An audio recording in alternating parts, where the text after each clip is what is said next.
Hello everyone, and welcome to the second episode of I'm Not Playing That, monthly video game book club podcast where we all get together, vote on a new game to play each month, and then chat about it for as long as humanly possible.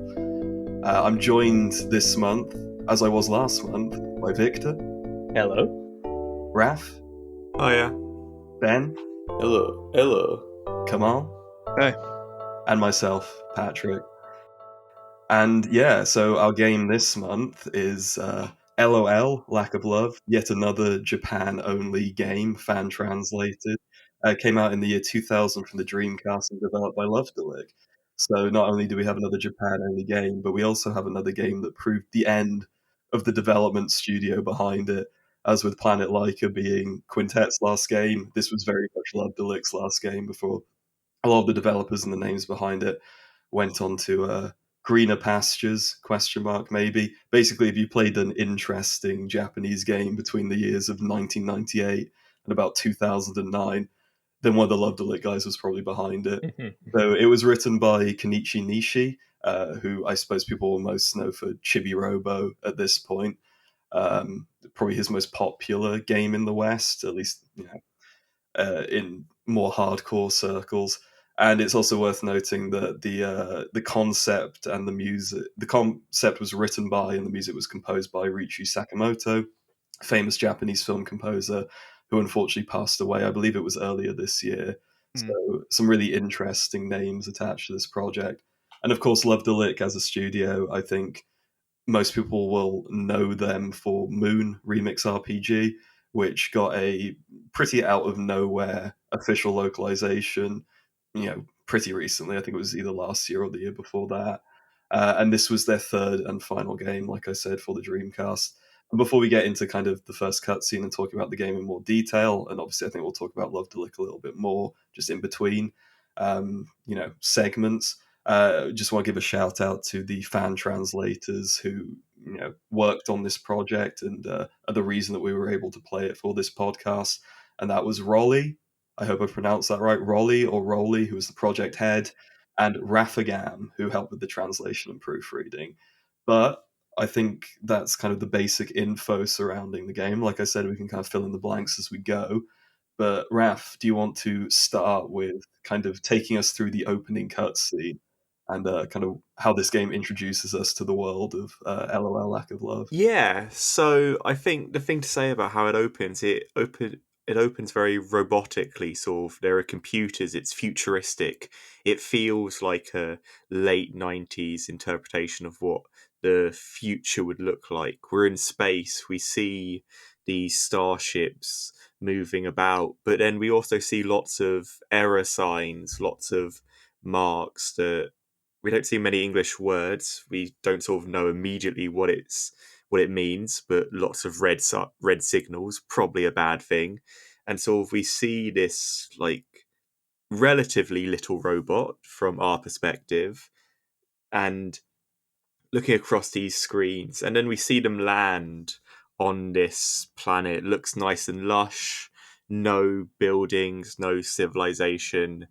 And then as the ramp comes down, we saw almost an army's worth of little bulldozers and other smaller robots sort of go down this ramp and sort of into the world.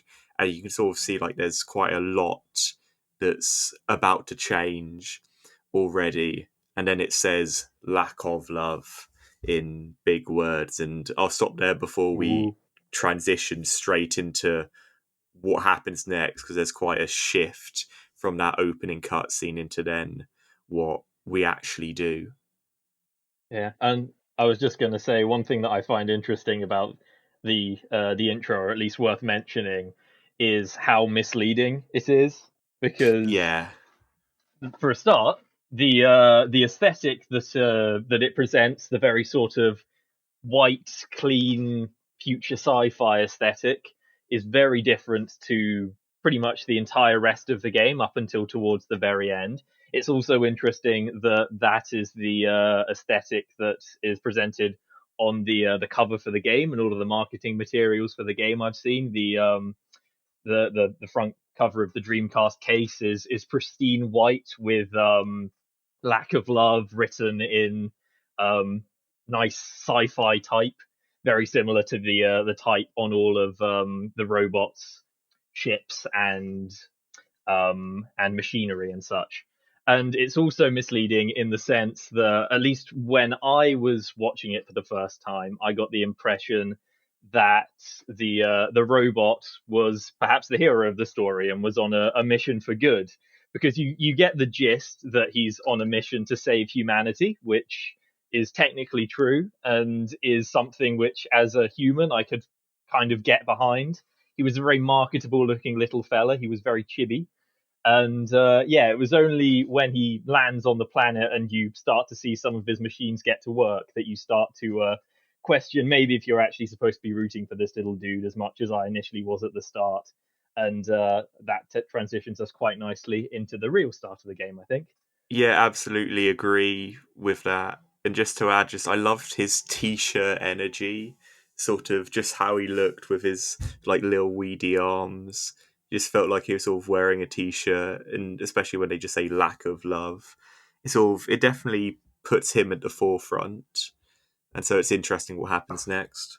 I was gonna say I think that leads into it later with the sort of branding behind his uh project, his a literal project in the game. But I also wanted to point out that clean aesthetic also carries over to the start menu. Yeah, Oh yeah, that's true. it's got that very kind of stark. It's almost unfriendly, right? Yeah, It's like you guys were saying, artificial. I think would be the right word to describe that menu. I think it's also worth noting as well that, at least according to the one game FAQs that exists for this title, they call the robot halloumi, not like the cheese, but like spelt similarly enough to the cheese to be pronounced halloumi, which I don't know if that. I don't think that really bears any relevance, but I think it's worth talking about the fact that, did any of you guys get a chance to? I'm not even sure if it's translated, but did you guys get a chance to explore the manual in I any didn't. way?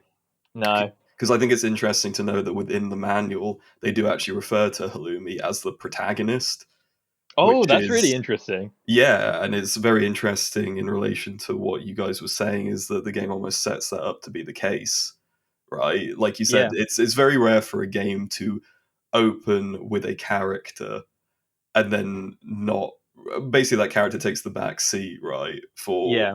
a large portion of the game. But yeah, It unless there sort was of, some. Sorry, go ahead, it, Victor. yeah, sorry, I was just going to say, it makes me think that maybe in the universe of this game, LOL Lack of Love was a Dreamcast game made on in this universe's Earth, telling the heroic story of Halloumi. Yeah, that's a really good point, and that's something that's definitely not beyond Love Deluxe kind of over, is it? Because I mean, Absolutely. Moon Remix RPG is very concerned with that kind of metafiction and metatextuality between what a game is, and what the relationship is between the player and the game. Hmm. So I think that's a really interesting way of looking at it.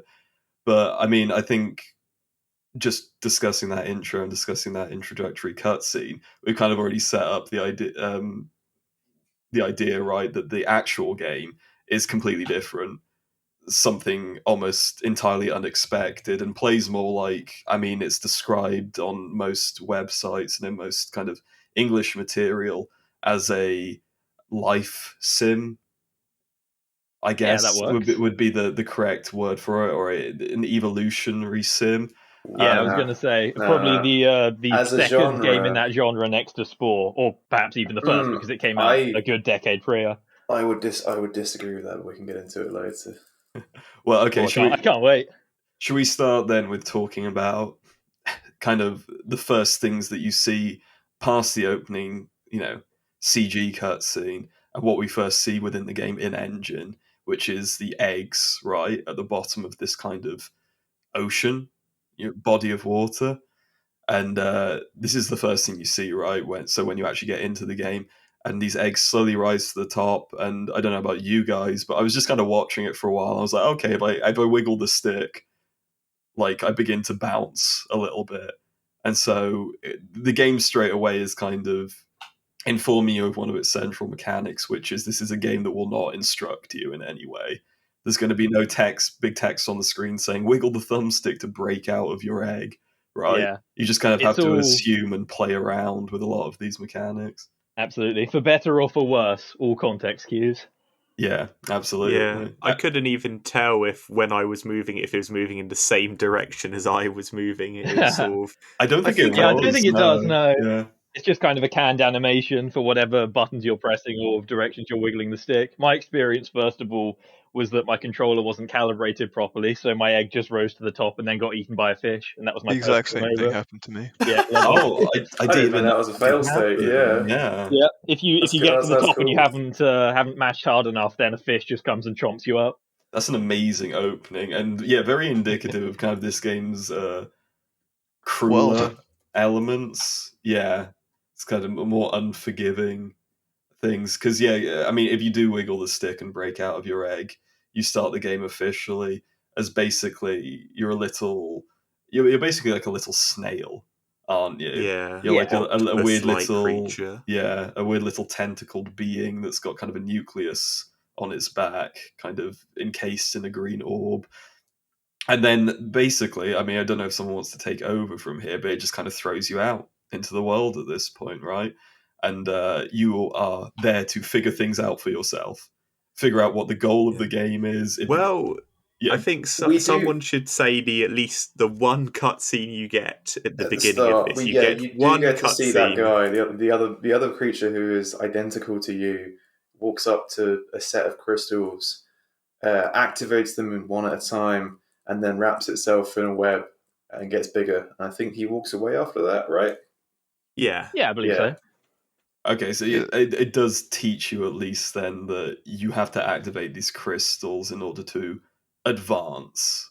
You know what in whatever way, I suppose advance in this case would be moving to the next evolutionary step in your little lifespan. And I suppose the other thing it shows you as well is, you know, brief instruction on how to exit that area, right? Because the cutscene does show, doesn't one of the creatures, because there's a urinate button in this game, doesn't he yeah. urinate on some plants and they grow into I got- platforms I and he don't think I gets noticed out? that. Yeah. I didn't spot that either. I So, think it so I shows got you that later. Okay. Yeah, So, that was something I have to figure out for myself. so what are the first things that you guys did in this game then upon exiting your pool and watching the crystal cutscene? Explored. Yeah. Mm. Yeah, I I mean, explored, I mashed buttons next to other critters to figure out what all of my commands did. Oh, what And did all the commands do? it's there's one that's like multiple things. It's like depending on the context, wasn't it? Eat, attack, and I think there's and Growl. roar. That's it. Yeah. Yeah. And then the three other buttons are slightly more specific. There is sleep, which is quite useful in certain contexts, and it's especially useful for recovering your health if you've taken damage, and also for saving your game. If you find a save point, you need to go to sleep on it to save your progress, which is very nice. And there is also my favorite button, the urinate button, which makes your character take a little pee, as we just discussed. Excellent. There's also the There was greet also- command as Oh, well, yeah, of right? course. So you can say hello to other creatures. And Not so as important as urinating, though. no, absolutely not. No. It's a shame there's no defecate button, but in a perfect world. But yeah, and you kind of use those commands then, and these are explained to you if you press pause, essentially, right? And interesting on the pause screen as well, I found that if you pause, you see the map initially, right, of whatever area you're in, and if you press back on that screen, you can return to the game. But if you press pause again, it takes you to the controls, and you can't back out. You need to press pause a third time then, and you get kind of a if you can kind of get a hint screen with silhouettes of the creatures. Yeah, it's And a very weird way to design a menu. Not particularly intuitive, but I got used to it. Although I think my favorite thing about the pause screen was the little text descriptions that ran across the bottom of your Yes, they different were really abilities and statuses. Yeah. something else you can do as well is if you hold down sleep after you've slept for a while, a mini map appears. Ah, yes. It does. That Yes, that's a doesn't good appear if you point. hold it down. I think it just appears randomly. Oh no, it appears after about 5 or 10 seconds, and it shows you a map of all the living things currently moving Mm. on the map, which is Which I actually didn't really find useful. especially useful, just It because is. for me, it did, like, there are so many creatures, and I was always looking for a specific one, so I really needed to know what type of creature it was that I was seeing on the map that was represented So, by a white dot. so for me, they usually put all the creatures in different areas, and they usually have their own little, like, I guess, habitat. So if you had to, well, I guess, kill one of them for a reason, and you need it again for a later puzzle, you could just sleep and then check. Oh, they're back in the bottom left again, or back in the bottom right. Yeah, that's a good point, actually. I think it was useful for me on a couple of occasions when it's required to complete a puzzle to know the sort of movement routine of specific Hmm. animals, and you can keep track of them that way by just looking at the mini map for a little bit of time. Yeah, Yeah, and so basically for this first level, we get 3 silhouettes, and we realise there are 3 things that you sort of need to do. In hindsight, I find it quite funny that I thought the rain was really important because I thought the little creature you see transform picked something up from the rain I think I because the thought something little similar. red dot, yeah, the red dot that then falls onto the crystals. Oh, that looks like the rain. I must catch something from the rain. Uh, did not realize that for quite a while. Somehow picked up, and what should we call it? The gift, the green I dot. I think think that's the what it was gift. described in, the Yeah. Thank you. walkthroughs I Yeah, read. So thank you. Called it a gift. yeah, and basically to kind of put that into context, one of the central mechanics within the game is that you complete tasks, and again, people tend to label them as adventure game tasks. Similar to a point and click game in some ways. And by completing these tasks per area, you receive gifts that are pretty much only used to activate these crystals, which advance your evolutionary stage. Right? And these tasks are usually little sort of symbiotic actions with another creature, where you scratch their back, they scratch yours, and you've made a bond, and then they give you their gift. Yeah, exactly. Or make an enemy, right, at the same time, because usually you have to involve yourself in confrontations between different creatures, and it depends. You have to help them in different ways, which is interesting. I think it's worth mentioning as well, and just reiterating that the game doesn't tell you any of this. It might tell you in the manual, but as a first-time player just entering the game, you're kind of expected to prod and poke, right? Hmm. It's a Yeah, game that you're supposed to really take your time with and try out all your options, and yeah, think outside the box, right, in order to accomplish these tasks. I mean, that first area is relatively kind yeah. in the tasks it There's a gives you. couple of ones where it's basically just kill one of the creature's predators, right, and make their lives a little bit easier. Yeah, the center Mm, scared. They're running. yeah. If you go to the top right, you can see them running around, being attacked by a bigger monster, and it makes you wonder, like, oh, why is this thing attacking them? And you might get an idea of, wonder what happened if I attacked him and started helping out the little creatures. And when you do that, turned out to be the right answer. Yeah, exactly. It's a nice little bit of game design because it's probably something that you'll just do intuitively, like you Hmm. said, Kamal. But once you've done it, you'll get the reward from the creature, and you suddenly realize that that's something you need to be aiming for, and you'll go out of your way to do it with the other ones. I was just going to say something else that happens a lot in the earlier levels is a lot of them have sort of highlighting cutscenes in which, as you enter a spot, the camera will move to focus on something that's Mm. important, whereas that doesn't happen as much later on. Yeah, and I was just going to say that, sort of, Victor, when you're talking about that first time you just killed a creature, I didn't realize I picked up a gift. I was sort of just confused. Yeah. Oh, I got some health from these guys from killing the thing, and I'm like, oh, what's this red dot in the corner? I better follow the red dot for a while, and it's sort of. Not And actually, I'll realizing it just was put. just a UI Yeah. element. Thought there Yeah, was and actually, something I'll put really, my. really important in the top right corner of the map.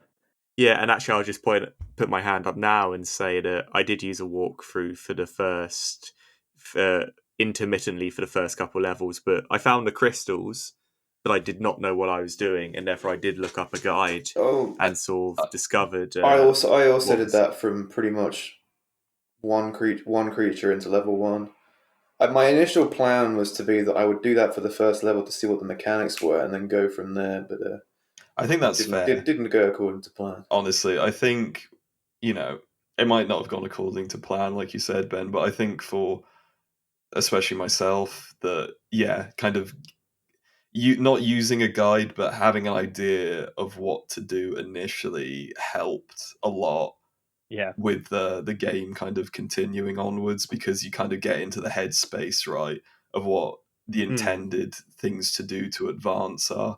You kind of have to know, you have to use all of your abilities Yeah. to basically mess around with this kind of toy box simulation of Yeah. and you have an ecosystem, and through doing that achieve these gifts. I think it's worth mentioning as well that all of this is set up in tandem with kind of a more traditional survival system. So you have a hunger meter that's represented by rings circling around your health orb, and you have to kind of, it's either you eat fruit or things you find on the ground, or you kill and eat other creatures in order to keep your health up. And once your health gets down to the final ring, your orb starts to decrease in volume and you can die, basically. I think that's an important distinction to make in this game, is that you can die, which is, I don't know, I feel like it's kind of odd for this kind of game. I mean, it's a mechanical necessity. It's a survival game. It's not a Exactly. It puzzle is. game. It is a Like, survival game, but the way the rest of the puzzles are set up, and the way, kind of how experimental the game wants you to be, it's just kind of annoying a Well, lot it of the punishes time. you for not figuring it out immediately. And actually, if we want to, this is such a big topic, but do we want to talk about the violence and our I relationship with think these creatures? we have Because that the covered towards hunger, the end, yeah, in the sort of intention section. It does, but I think we can talk about it now, right? Because it's present immediately. yeah. So basically, you make friend. So actually, yeah, as Victor and Kamal were saying, one of the first ones you're likely to get is you kill one of the bigger creature that's bullying the smaller creature.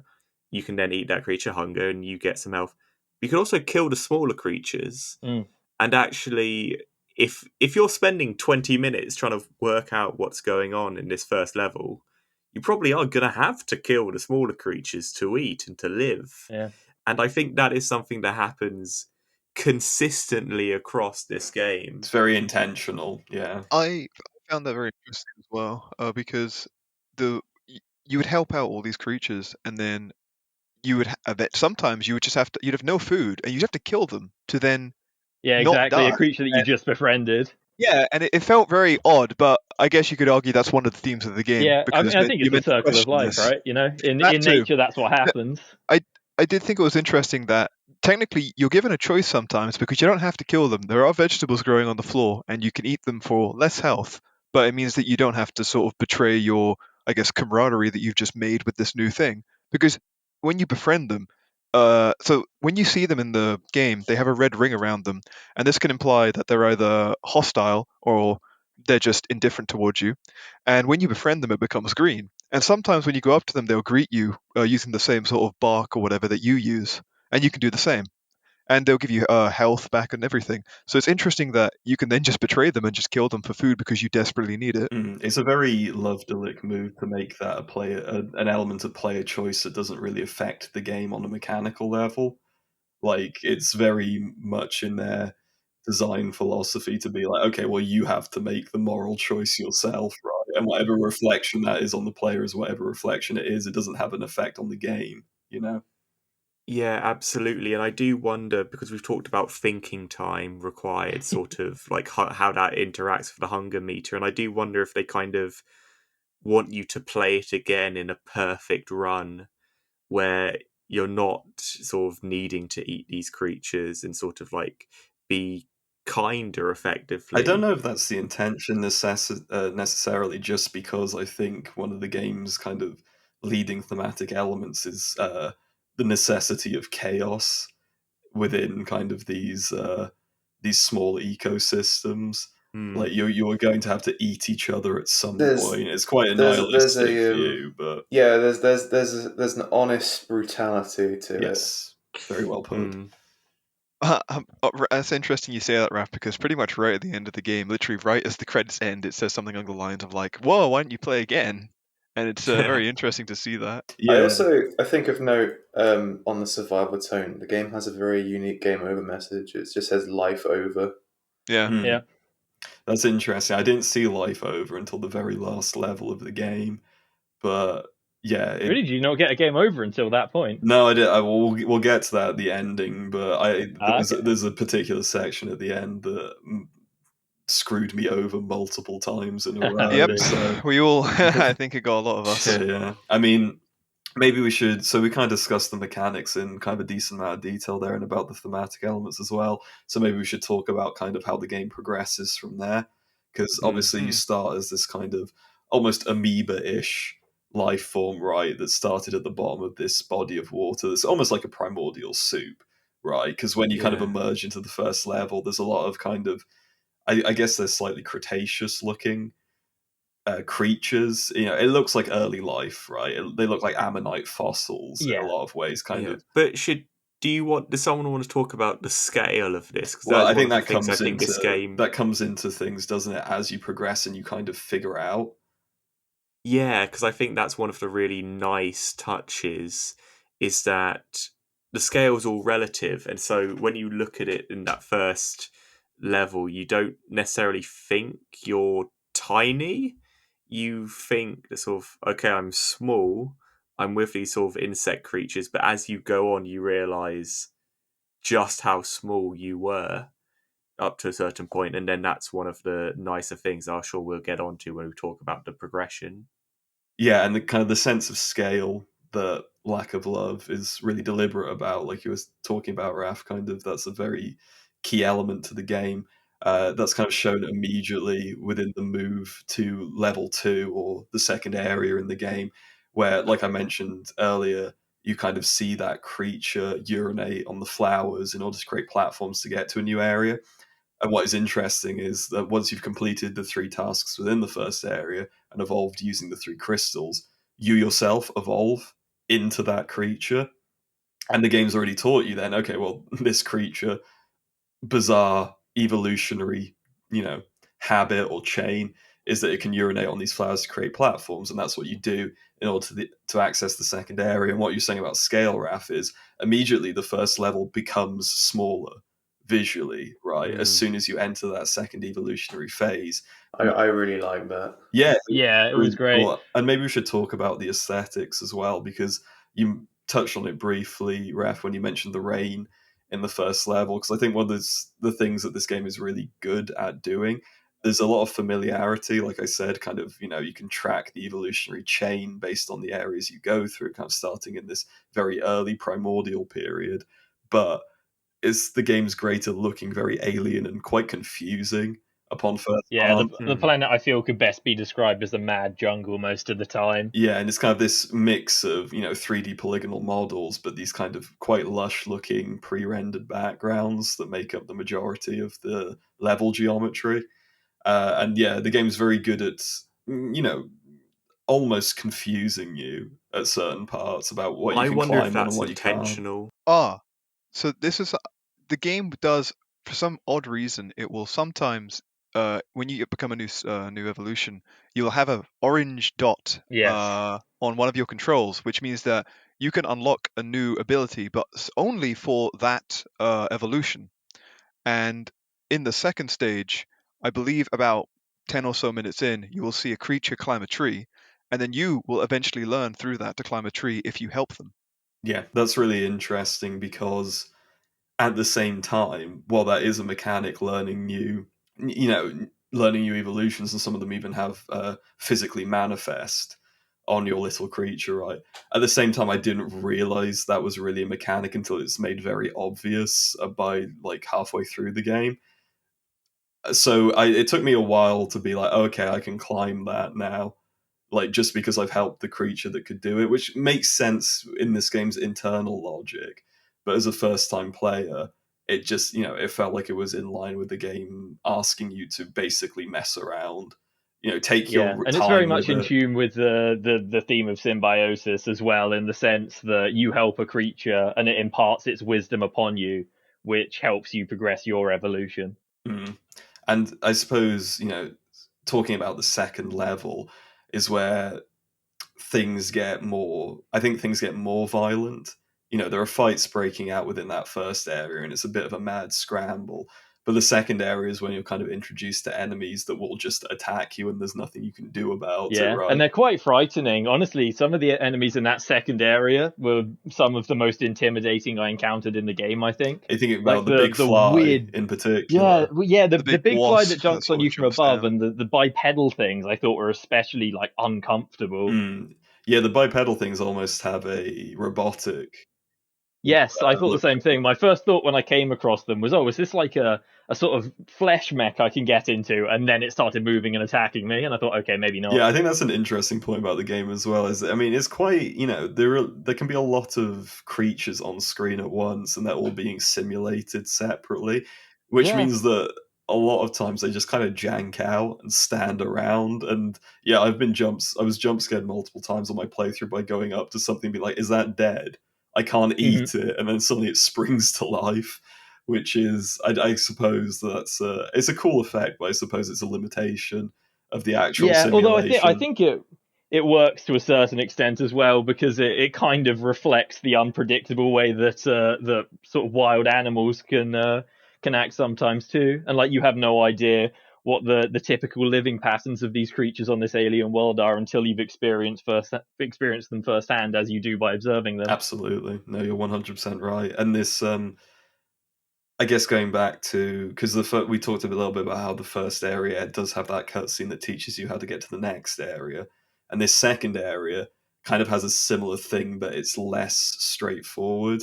As in Yeah, it, I certainly had trouble following those instructions. Yeah, as in it shows you a creature, goes and stands on a leaf, and then another creature knocks the leaf off this plant that's hanging over a river, and the creature falls into the river on top of the leaf and floats down it. And I think all of us as players understood, okay, so that's what I need to do next, but you don't really understand what you have to do in order to reach that. Like, it's not as clear in the first level. It's very clear that you have to urinate on the flowers, and in this instance, it's like, okay. And I suppose this is where we can talk about difficulty, and we can talk about how difficult it can be sometimes to progress in this game. I found that the part you're talking about, I didn't know that that was how you advanced to the next level. To me, so the way I was figuring out this game was that each of the creatures are named after what you need to do to help them, or some sort of thing that they're doing. So, Center scared, they're scared of something. Out of rain wants to be kept out of the rain.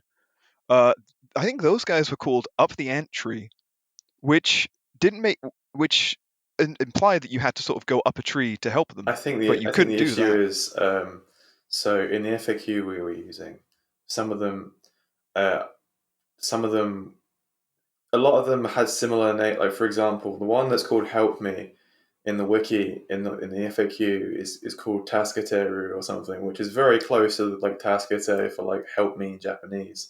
So I think the issue is a lot of them were not. I don't want to say puns, but a lot of them were plays on Japanese words. So when you translate that, you have to get very creative to find equally functional plays on words that are in English. It's a very hard translation. Ah, yeah, that makes That's an sense. excellent point. Yeah, I didn't think about that at all. And I suppose at this stage in the game, I still wasn't 100% on board with the mechanic of the hints being kind of attached to the names on that pause screen. I still wasn't really I doing this at that point. Yeah, it wasn't something that I kind of clocked until I think the third or fourth area. Yeah, At that point, I was just like scanning over the names and being like, "Oh, that's an odd name for an animal." Until I started to think about it a little bit harder as I went but on. like you were saying, Kamal, even with the names, some of these sequences of events are incredibly unclear, right? Like, Yeah. I think the one we're going to use as an example is it Calling to the Blue Fireflies? Is that the one that people struggled with? So Yes, yes. that's The surprising. lines of the blue dots by the Yeah, coast on I level found that three. very annoying. Are you talking about the? I think they're called like the flock, the blue flies that flock together during this mission. So you have to By the They call go river. in out to them on the lines. left side of the level Yeah, and then take them Oh, you're over. talking about. I see. You're talking about the slither away guys. they're little squares in a row. You have to greet them to call them to you, and then guide them to one of the particular critters in the Yeah, level that wants them. and then you need to input a specific chain of actions once you've guided the flies over to the creatures Something to like complete the greet, sleep, chain. greet, or something. Yeah, that's it. So like I can understand to a certain Yes. extent needing to guide the fireflies over to the other creatures. I could intuit that well enough. Mm. But it's the bit at the end what's the logical process that leads you to the greet, sleep, greet sequence. Yeah. I mean, there's a lot of instances in the natural world. I think the most relatable example of this is cats in particular.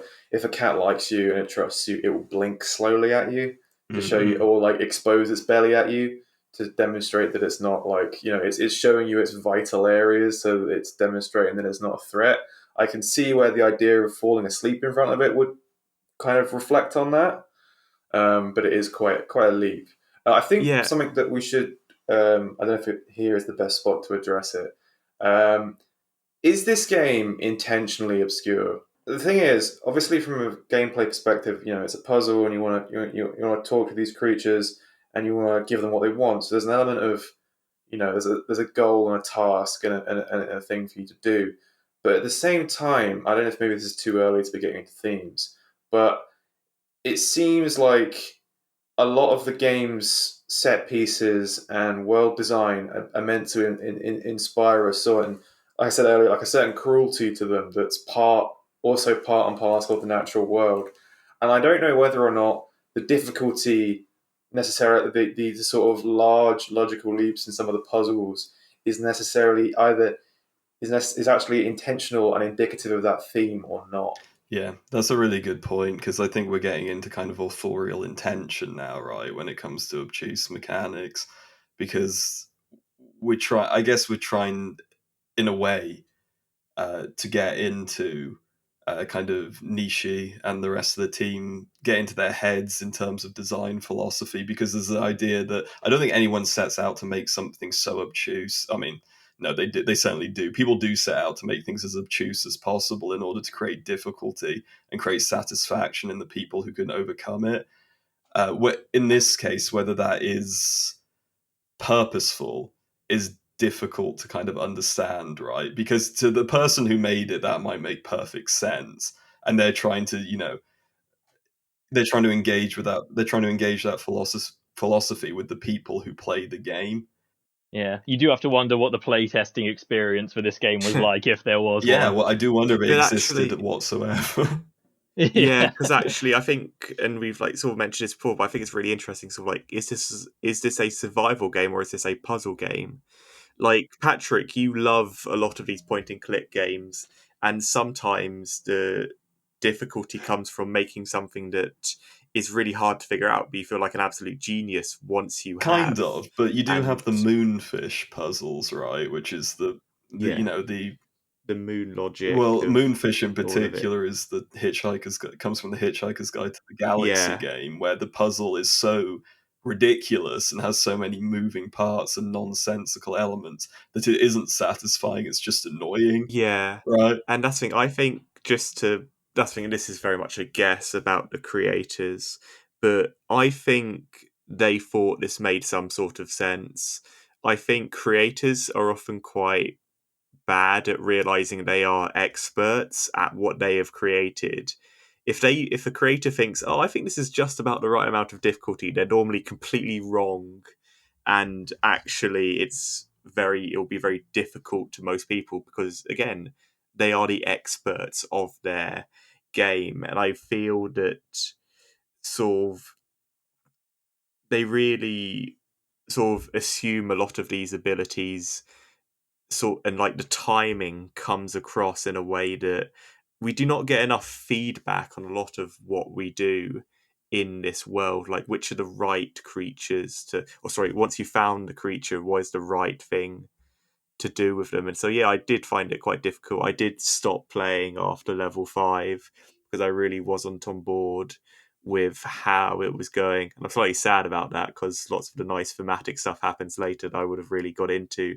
But I but the problem is, how do you solve that? Do you make it simpler? Do you write big words on it? That would No, probably it would detract from ruin it, I everything. right? think No, that will definitely, yeah. That's that the because as soon as you start adding intelligible like scripture and language to it, you've attributed a culture and you've increased the complexity, and you've taken it further away from nature and more towards civilization by The adding lack like of a communication is the language. point. Mm. Mm. Yeah, you're playing as a race that hasn't yet developed anywhere near human like intelligence yet, at So least not until near the end of the game. I think the solution to this is I've not played a lot of it, but I played Journey quite a while ago, and in that game there are lots of, and I can't remember if the sort of trick to it was actually you weren't playing, you either you were or weren't playing with people the whole time or something like that. Yeah, you are. But You play as other people or play with other people. you could only really communicate through little bleeps. And I think there's another great example of this is in MMOs. Often, if you're not talk, if there are two factions and you can't see each other, you can't talk to each other, you'll like do little hops on the ground to like emphasize things if you're with somebody. But I think a lot of kind of a greater variety of communication um, with like more thicker, denser communication with the environment and the creatures, as opposed to, or at least something that's more universal, as opposed to. The best way I can describe it is that a lot of the, pretty much all of the, I would say 80% of the interactions in the game are between you and something else. The only instances I could see of things happening between two separate NPC parties were usually either in a cutscene or very much in the background and not really not very frequent. And I think if more creatures in the game uh, actually interacted with each other instead of just you, it would be a much better way of in kind of the scientific background of like evolution and evolutionary practices. Often you have what's called emergent behavior, like good example, like interactions between species that don't necessarily come as what you get out of it is more than the sum of the parts. Like for example, when you get like shrimps that like clean whales' teeth and stuff, right? Like kind of symbiosis, and kind of lost my train of thought. But what I'm trying to get at is that like you get these kind of like the way to improve kind of understanding is through greater communication, which is something that's not necessarily as universal as maybe it should be. And or even just like another example often you see is like it's always called as like it's a joke. You say environmental storytelling, Mhm. where you the good example is obviously in the Fallout games where there's like a skeleton in a bathtub or something. You know, and so obviously you can be like, oh, this guy was sitting in the bath when the nuke went off, and you could get all that. Or when there's like you see like a wrecked car on the road with like a tire track and like a bump in the road or something with some skeletons in the front. You say, oh, okay, I can see what's happened here. Like there's multiple ways for you to leave communication in the world that would be completely feasible as a metaphor for like the biosphere, without betraying the nature of explicit communication that the game tries to avoid.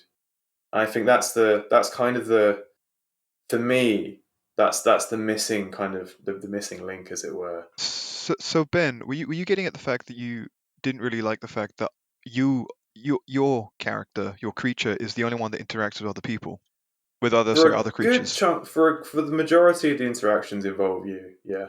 See, I think that's interesting because the creatures that are part of the same what do you call it, the same type of creature will talk not talk to each other, sorry, they will interact with one another, and if they're another kind of creature, they'll attack each other.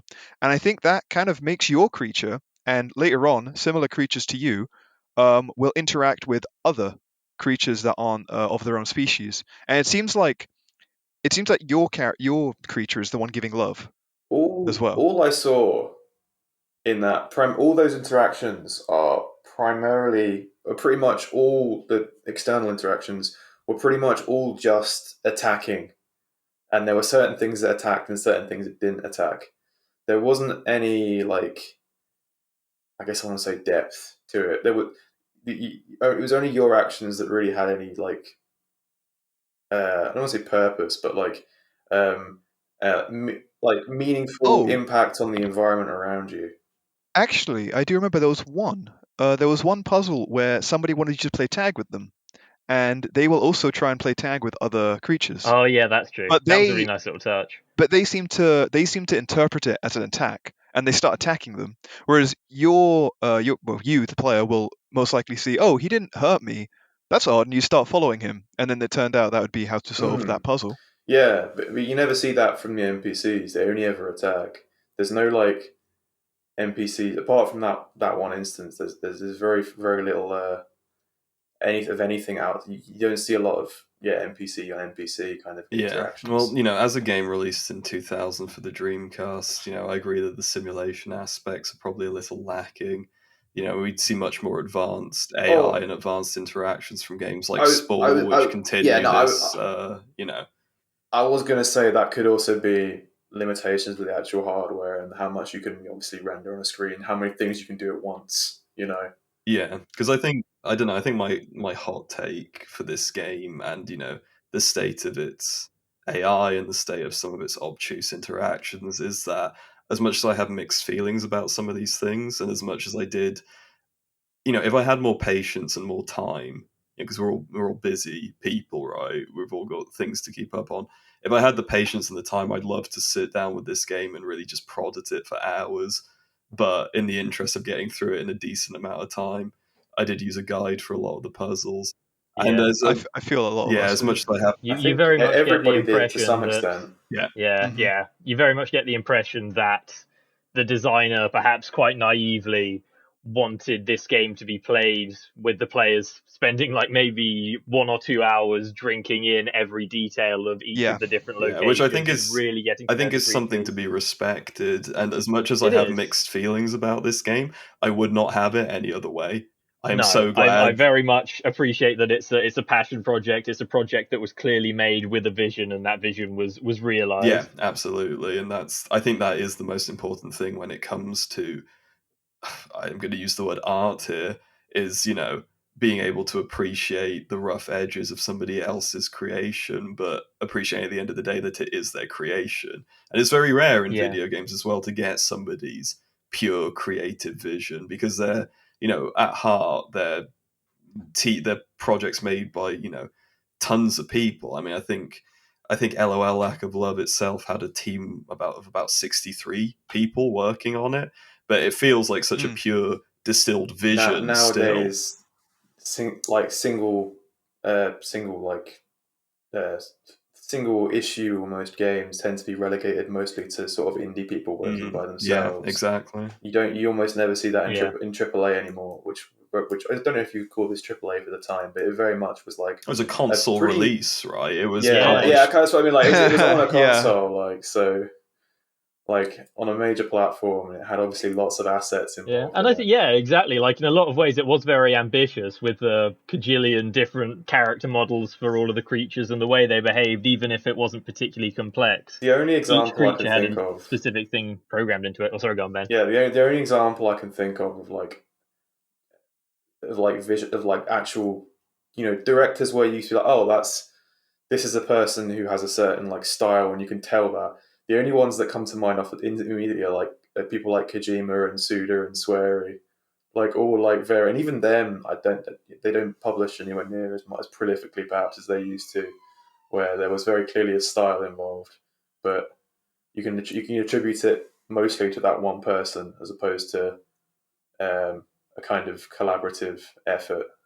Yeah, very At much least, the at least, at auteur least in space. direction. Yeah, and it's a very Japanese thing as well, I suppose, because video games are so much more ingrained within Japanese culture. Obviously, that has changed as the years have gone on, but that's why, for the longest time, people who were considered auteurs in the space were Kojima and Suda and Hmm. Swery and Nishi. They're all, they're Japanese game developers, and the equivalent in Western development have only really come about recently.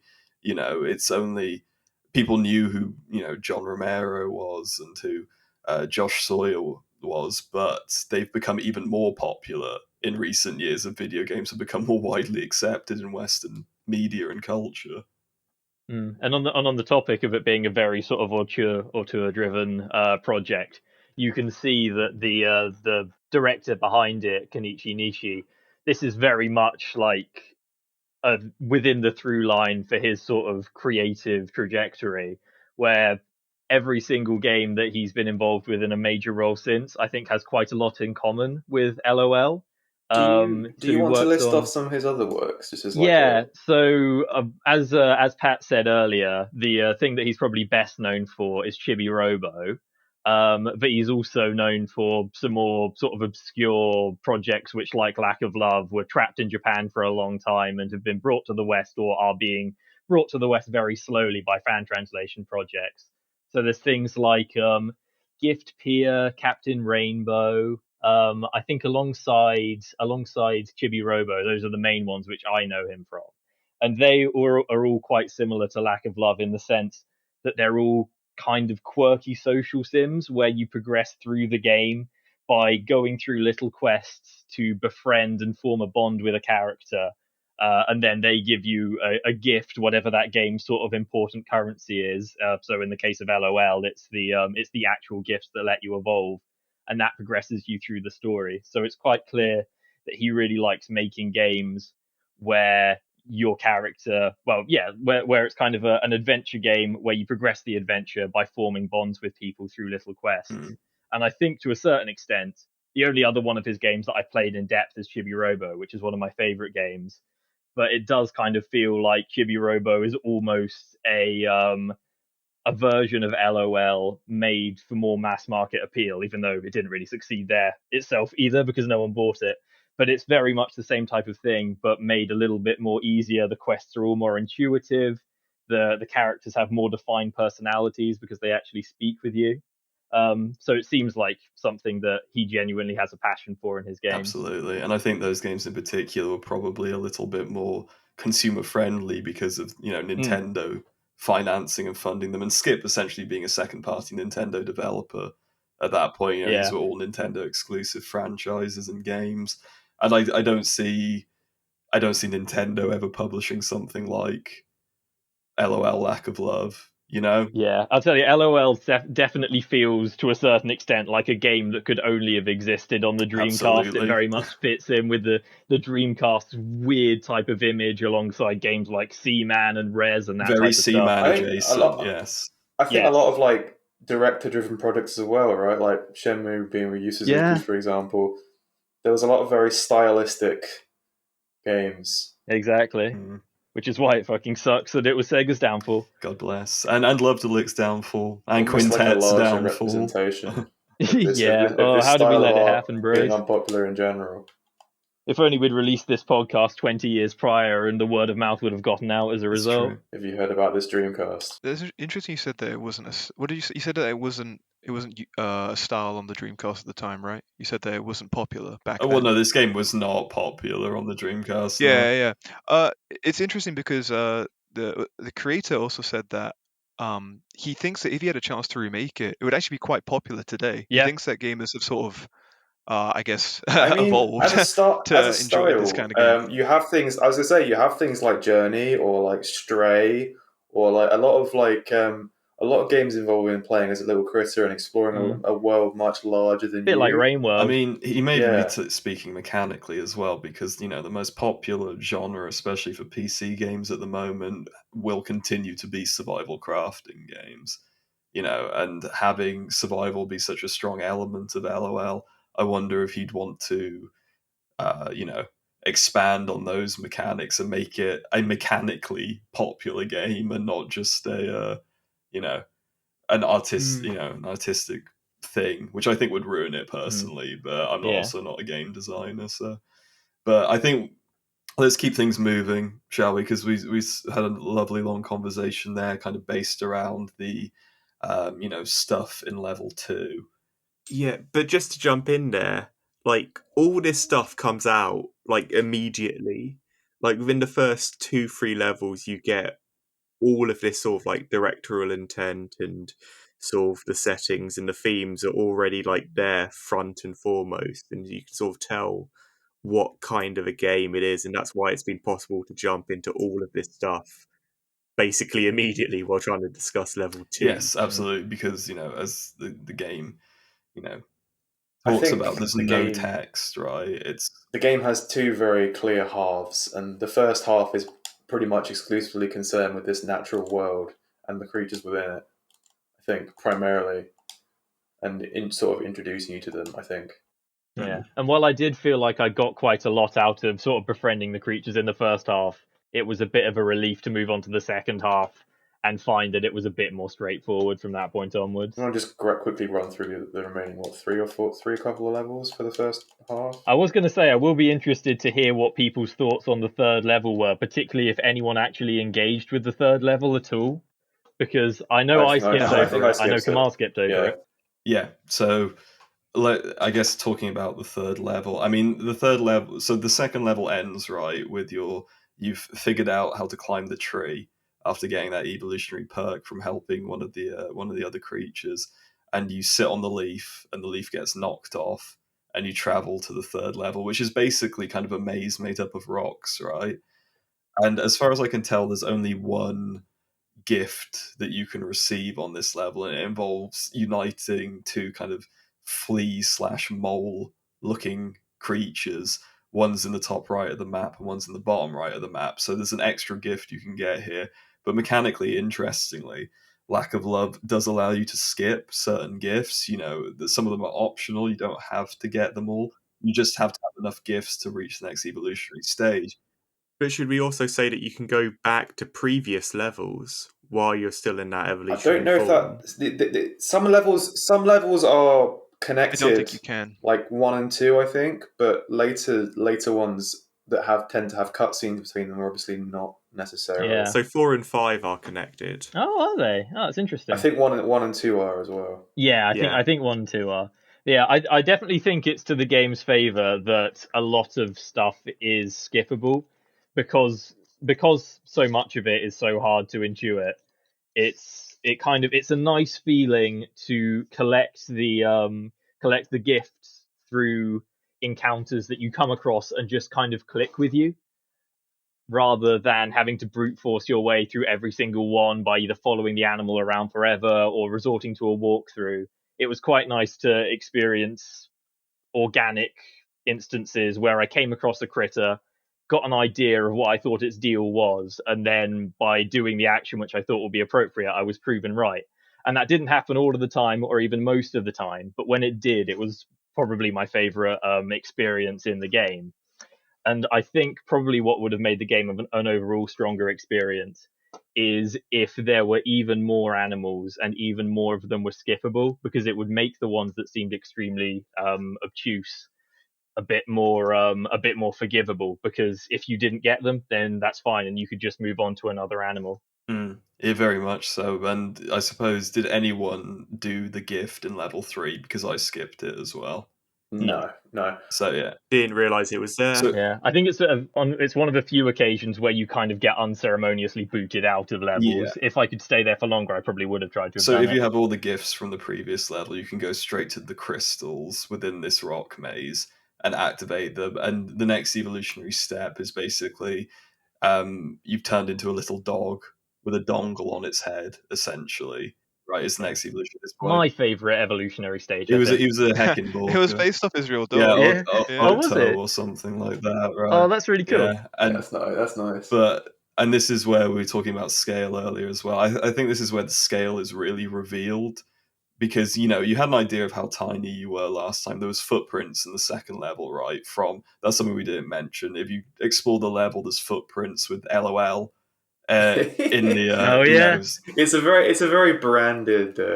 and purposefully You learn more later yeah. on, but yeah, Yeah, you can tell there's a lot of very branding soulless, going on very for this. Like, corporate. yeah, But the end of level 3 essentially reveals that you were after you'd been down the river, you'd ended up on the back of another huge creature. and you've essentially been booted off. And once you evolve into little dog form, you get booted off it, the screen begins to shake, and your little dog is flung from the back of this huge creature. And so you move on to level 4 and 5, which are kind of interconnected.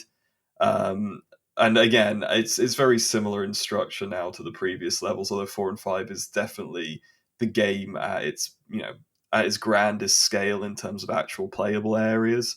These are two quite long screens, and again, it's filled with these interactable puzzle segments involving other creatures that range between semi-understandable and very, very difficult to grasp, right? But as we've established, some of these are skippable, so you only have to get a certain amount in order to progress to the next area. But the end of these two areas, let's call them level 4 and 5, the next kind of, it's not really a mechanic, but it's something that happens in the game a couple of times. Uh, you're at a large enough size now, essentially, to kind of notice the robots in more detail, or the robot Halloumi begins appearing at this point, right? And towards the end of that 5th level, basically introduces a timer mechanic where they place down a big TV with flashing lights on it, and once all the lights have lit up, then excavation of that area begins by the robots that you initially introduced in that cutscene at the beginning of the game. Takes quite a while.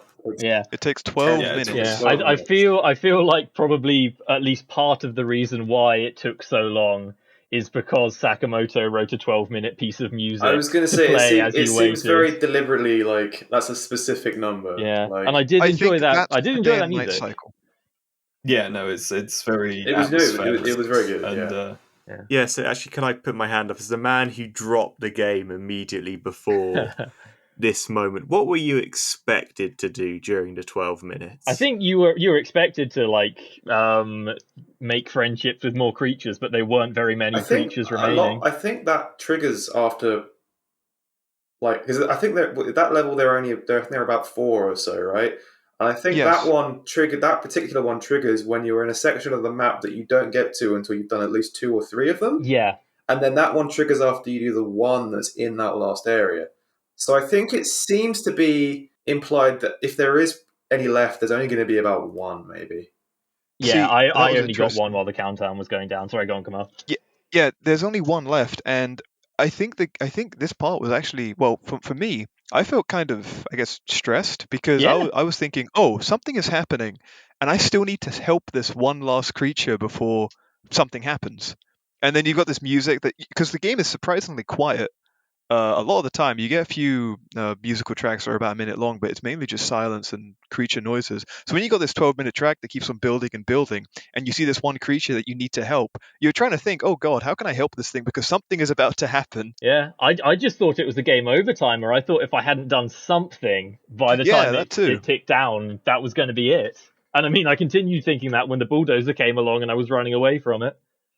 So that sounds like the point, to be honest. And again, it talks about that, like that lack of no, it's not lack of communication. Everyone's communicating with each other constantly, but that lack of understanding. Yeah, I mean, And it's the disconnect between yourselves of the natives of the planet and Halloumi, the alien or the robot from Earth. There's no understanding I what think he's up to that's at a this very stage in the notable game. choice, right? That they didn't include any organic characters with Halloumi, so that Yeah, it was entirely a mechanical on one side and natural on the other. yeah, I liked it. It was a good way of sort of Further reinforced the presenting division. humanity in general as kind of an unfeeling force by having their avatar be a lifeless, soulless robot. Perhaps anything that is foreign enough can seem as though it is an unrelenting force without enough communication. Oh yeah, that's a really yeah, good I think point. that's very good. I just to kind of keep things trucking along, there's a couple of things I just want to mention before I move on to the end of that level. The first one being, Kamal, you mentioned the amount of silence right in the game, and I think it's also, I'm not sure we mentioned it, but audio cues are super important in this game. And to find the creatures that you have to help, usually you'll have to locate them by the sound that they make. You'll know that their Yeah, I really liked interaction, that. yeah, you'll know they're interacting with something just by hearing them somewhere on the map. Yeah, and there was spatial audio where, like, if you had stereo turned on, you could hear their sounds coming from a Yeah. specific direction. Yeah, that was the case. Yeah, that was It's very funny, good. Patrick. You talking about that reminds me that technically this is the next level, but the only puzzle in the next level is a creature that you see communicate with another. Mm. One will cry out, and the other one will copy the cry. And the way you complete that level is to do that. You have to copy the cry or be Yeah, quiet if the yeah. other creature is quiet. If there was music over that, it might be kind of hard to figure that out. I never really Yeah, thought well, about that. let's move on to that because I think the other thing to mention as well, Mm. just before that, is I did skip over a little bit. You do evolve before the excavation takes place that Halloumi instigates, and you're more of kind of a bipedal dog T-Rex thing now. I guess more like you look Mm. like more like a kangaroo at this Yeah, point. with an anglerfish Yeah, you antennae still at have your this stage little as well. And dongle from the previous has evolution. it become a lantern Yeah, at this it point? becomes a lantern, I Yeah. think, shortly Yeah, after this evolution, we'll right? get to the lantern stuff in a bit, or at least the color changing lantern. I think it has become a lantern at this point because we've already done the bug Yes, it has. race. But I think, don't you Mhm. evolve directly before the bug race, and then it's the bug race that gives the lantern Yes, its like it up does, yeah. properties. We Yeah, won't get into the bug race because that's an entirely different kettle of bugs. But I yeah. know, I could spend all day talking about the yeah, bug bug race was an race. interesting one, and one of the more kind of mechanically demanding parts of the game, I think. It was But first difficulty spike, I yeah, for think. sure. But moving on to post excavation, which I think is this for me, these two kind of levels now are very indicative of kind of a tonal shift within the game. Yeah, And it's a transitionary period. It feels yeah, like where the two very different tones at the start and end of the game are meshed together a bit, and it's very interesting for that. they've become much more linear, and Yes. there's things that you have. There are less things that you want to help, and the ones that you do help have things like emphasis cutscenes and other sort of additional interactions to give them not also character but more depth. Mm. It becomes it reduces the amount of creatures and increases the depth of the ones that are still there. Yeah, and things are on a bit more of a sort of treadmill of progression as well, where very often you help one creature, and that then unlocks your ability to help the next creature, and you kind of need to go on a little chain to get to the next yeah, location. and I think the first thing to know during this transitionary period is immediately at the beginning of the level you see the wreckage essentially from the excavation, and it's quite gruesome. Like there are insects creatures that you recognize from previous levels, and they're kind of smushed into the floor and the surroundings, right? And they Oh, jitter. sorry.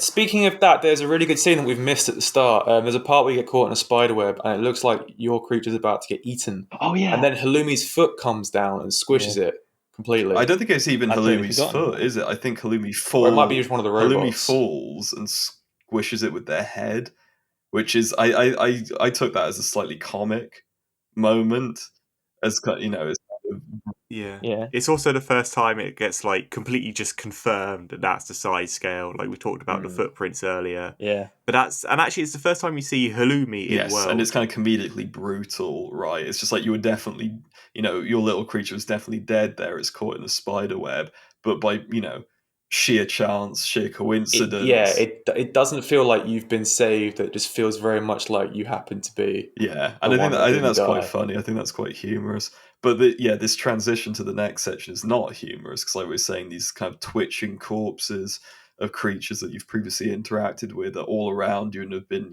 viciously squashed. And then you kind of make your way up this very dark kind of, a lot of the areas beforehand have been strange, but they've been lush and colorful. And now you're making your way up through this kind of ruined mountain. Like you mentioned, Kamal, you communicate with these creatures using sound and kind of like a Simon Says sort of thing in order to Mhm. progress further up this mountain. And you start to meet the little kind of ant spider creatures at this point who are kind of the opposite of a lot of the creatures that you've met recently who seem quite independent or at least move in smaller packs. These are more like drones. These are, they have tasks that they need to complete and they're going to do them and they're actively very violent if you get in their way. And this section of the and game, there's no communicating with them at all, only with their no, queen. absolutely. And this section of the game ends when you're kind of forced into a position where you attack one and they all gang up on you, knock you out, and then basically take you to their lair, which is the next level. And this is probably the most gruesome part in the entire game, at least from a visual perspective, because you're kind of in this blood red nest for these ant spiders, and there's room, they're carrying objects all about the place, but there's rooms just full of, corpses of creatures, again, all twitching, kind of all mashed up. Interesting to note, you're in a cell. You're in a jail cell. Yeah, as there's, well. You do wonder what they're planning on doing with you, if they're just going to eat you which or what. they can open and close. It's not just like a random occurrence. You actually are just in a jail cell, and they seem to have some sort of intelligence to put you in there, so they know you would stay there. But eventually, you leave. Yeah, you just kind of trick them into opening the door, don't you? Yeah, well, I think there's something Stupid to be idiots. said there about the size of your creature at that point. It probably requires more work to do whatever they want to do to you. A lot of the corpses in that hive, interestingly, is why they chose you to be put in a jail cell as opposed to just be smushed up into a corpse. But as well as that, a lot of the corpses are quite considerably larger than the drones themselves. Particularly, some of the one of the objectives in this level involves you standing on a corpse that they're carrying. That's pretty much this. It's big enough for two of them to separately carry it, and you to stand in the middle. So it's about 3 times the size of the drones. I guess in this instance, then, this might be the case that the drones have actually just picked up the corpses that were crushed during the excavation, and that they haven't actually killed these creatures themselves. Yeah, more scavengers than anything else. Absolutely. And I suppose throughout this level, I think for me at least, this is the level where you're most likely to die from combat encounters, because it's very easy to get caught up with all these little drone ants, and they can beat you up pretty quickly. They a lot of them will just hit you if you're in the way, and the pathways in this level are very small, so it's hard to step around them. And you can find your health getting chipped away quite a bit. Like often, like they're very easy to kill, and you can eat them. So I think it's hard to maybe die, but I had several times where I would be, after bumping into them repeatedly, I'd be on low health, so I'd have to eat one or pick one off a pit. I wouldn't die because at that point I'd stop, and they don't actively pursue you, only if you get in the way. But you then have to sort of like eat them over and spend quite a fair amount of time building your health back up, or your belly back up to the point where your health would then start restoring. Yeah, absolutely. It can be. It definitely. I don't know if the mechanics and the concept of the level particularly gelled in this area. Yeah, well, I think it's the most. It's the area in the game where you're most in sort of immediate threat. Obviously, there's a different type of threat towards the end of the game, but this is the one where you're surrounded by the most creatures that are actively hostile towards you. Yeah, and I suppose to keep things going, because I'm aware that we probably want to keep this one shorter than Leica, and also the second half of the game probably has even more to talk about, kind of thematically. But the main puzzle in this level is that you have to collect 4 different flowers that will change the color of your lantern. The Dreamcast button Exactly, flowers. yeah. To play another Simon Says type puzzle with another creature that then that basically is implied to be the queen. I think it's right? implied that's the queen. Yeah, because then. So and then you play. When you do solve it, one of the soldiers sort of escorts you out. Like. Yeah, and again, it's interesting in this case. It's a different kind of communication, right? Because until this point, you've basically been communicating one-on-one with a lot of these creatures, and they've been very individualistic. But in this case, kind of, you don't get what you want, so you don't get to progress until you communicate with the leader. And it's a different kind of societal structure that you're not used to at this point in the game. And it's interesting that this kind of rough outline of society appears post excavation. The game's trying to tell you something at this point, right, for what's to come. And then moving on from that, after you've escaped the nest, is you probably enter the calmest point in the game. I'd say the one that's not as openly hostile. Now, in these 2 levels, I don't know. I mean, at this point, I was kind of running out of time, so there are gifts that you can obtain in kind of just post cave. There are like definitely creatures you can talk to, but I skipped straight to the evolutionary point. I also did. I think got a if you've couple been of them, doing, and I would have gone back for the rest. But the issue was that I did not realize that the evolutionary point would be a point of no return. So there were a couple I missed. same. And so basically, I mean, I'm not sure how deep the thematic elements are within this area, since I don't think we really got the chance to explore what these gifts are. Um, But essentially, this is the point in the game where you jump on a lily pad and you start to notice, oh, this is my species, right? There's loads of other, weird little kangaroo guys sleeping about at this point, and some that look like the next step in your evolutionary chain as well. And using the Yeah, I really like that as a yeah, it was touch. really nice, and it's very peaceful as well. And then using the gifts that you obtained from the colony, you move to the next stage, which is taking you back to kind of an all fours kind of dog monkey sort of looking creature. And this is the point in the game where I believe that in this area there's no creatures that are kind of actively hostile to you. So I think emphasizing that theme midway through this area, once you meet cross the lily pad and evolve to the next stage, one of the first things you do in the next area is you meet a creature that's the same as you. And this area primarily, there are still creatures, but all of them are cutscened in by this creature that's the same as you, pointing out to you certain ones to help and kind of emphasizing you perhaps that it's doing the same thing. Yeah, and it's very playful, isn't it? Like the gifts that you receive in this area are things like playing tag, playing hide and seek, having like feats of strength of some of the other species. It doesn't involve killing. You don't have to actively kill any of the other creatures in this area, and it's very harmonious in a lot of ways. And that is kind of further impounded upon where after you've done a certain amount of tasks, the other member of your species leads you through the forest to kind of like a shrine for your species. And this is where you start to see some really interesting things, because what you've noticed is that that other member of your species was actually followed by another little creature that is completely different. And in this little village, in this shrine, all of these creatures seem to have a little buddy. All of your species have a little buddy, just like this other creature did.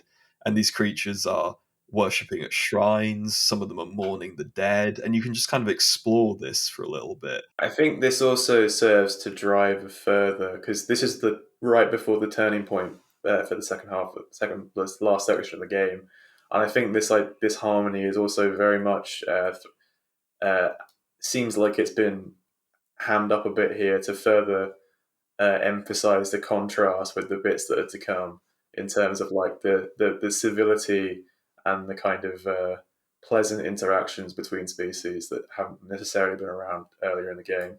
Yeah, to me, sort of what made it such an excellent end of Act Two, as it were, to the game was the fact that it explicitly shows, if it hadn't been pretty apparent up to this point, that your species has the potential to evolve into a creature of human-like intelligence, or possibly the human equivalent of this planet, because this is the first time that you see them with their little society, as you were saying, Patrick. They've got their little religious rituals. I think some of them are praying down by the lake in the bottom left corner of the map. They all seem to be worshipping a big egg, and they've made little shelters for themselves. So it's very, very reflective of sort of caveman Mm-hmm. times on Earth, and it makes it especially devastating when, without getting into it explicitly, you see all of that be cut short a moment later. And I think that's actually one of the really interesting things because not to be not to say something stupid, but we're intelligent people, and we're playing the player character, and so even though we're like being this sort of like little creature, like we're using human intelligence to interact with everyone, and I think it is really interesting that once you get everyone together, they're also uh, acting with some level of human intelligence. And I think that's sort of a really nice touch where sort of like at first the disconnect of like, am I like being anachronistic with how I'm thinking about these different characters, these different creatures? But actually, yeah, when you find your compatriots might be the wrong word, but yeah, your fellow species, they also act like this. Yeah, and then you get the what you alluded to, Victor. You get the gut punch, right? So suddenly Halloumi appears again and puts down the same screen that they put down earlier, just before the last excavation started. And I don't know about you, but that music took on a really sinister effect then, right? And Yeah. When you know what's And you- coming, it's much and you're kind of worse. just expected to kind of run around this little idyllic paradise for the last time. You can't, the communication wise, you can't tell the other creatures what is going to happen, even though you as the player know it is going to happen. And you just kind of have to sit out, again, those 12 minutes and watch as it all crumbles, which is really, I think, probably the biggest gut punch in the game, right? Yeah, I agree. One of the odd things I found about that part was that it seemed as if you didn't have the little creature that they all had, they kind of didn't really sort of accept you or listen to you that much because you could sort of greet them, but they wouldn't really care that much. So perhaps maybe you tried, or perhaps maybe it could be implied that you tried, but you just couldn't get towards them because you didn't have that little creature. And I think when you interact with them a little bit earlier in that segment, right before you evolve, when you're on the lily pad, when I tried interacting with them, at least they were hostile towards me and they'd growl back at me quite antagonistically. So perhaps that was because I didn't have one of those little critters, like you said. Yeah, it's very interesting. Yeah, I do wonder, does anyone have like an idea or a theory of what exactly the relationship is between the species you play and their little companion Um, dudes? it could be like dogs and Yeah, humans. I was thinking that. I was wondering if that's the case, which one is the dog and which one is the human, or There, if it's there, more there is a subdivided. part towards the end in one of the later evolutions where you're with a little dude, and you both evolve at the same time. Yes.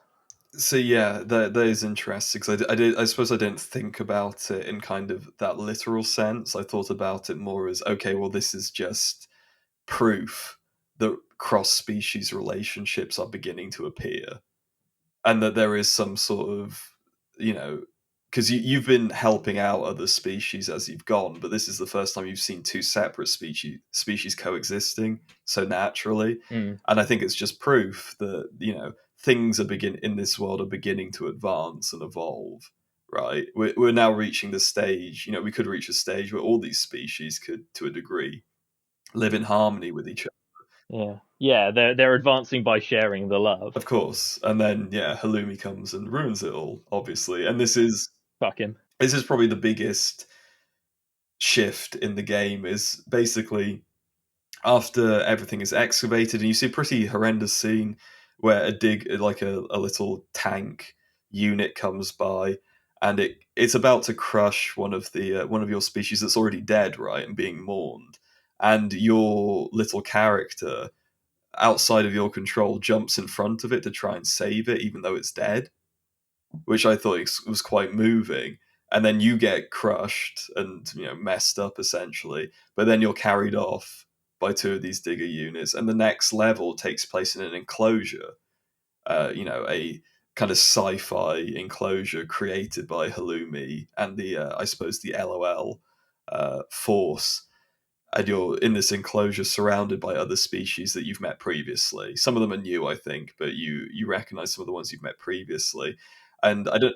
The most startling of which is a robotic baby with Oh, we'll get to the LOL on its robotic forehead. baby, yeah. But I do love the these robotic other baby. creatures are just other species, right? And one of the interesting things about this area is I was incredibly hungry by the time I reached. Yes, I had exactly the Yeah, same I reached this experience. area, and my immediate reaction was, going against my moral compass as a player, was to run to the nearest other species and kill it to eat it.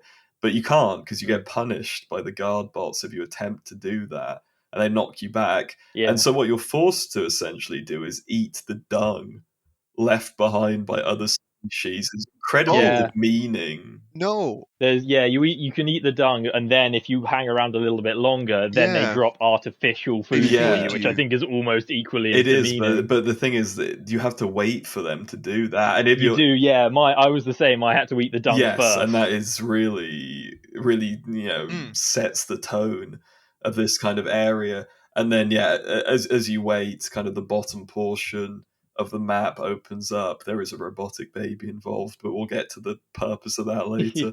And you're basically in a sci-fi facility at this point where you have to complete 4 different tasks, right?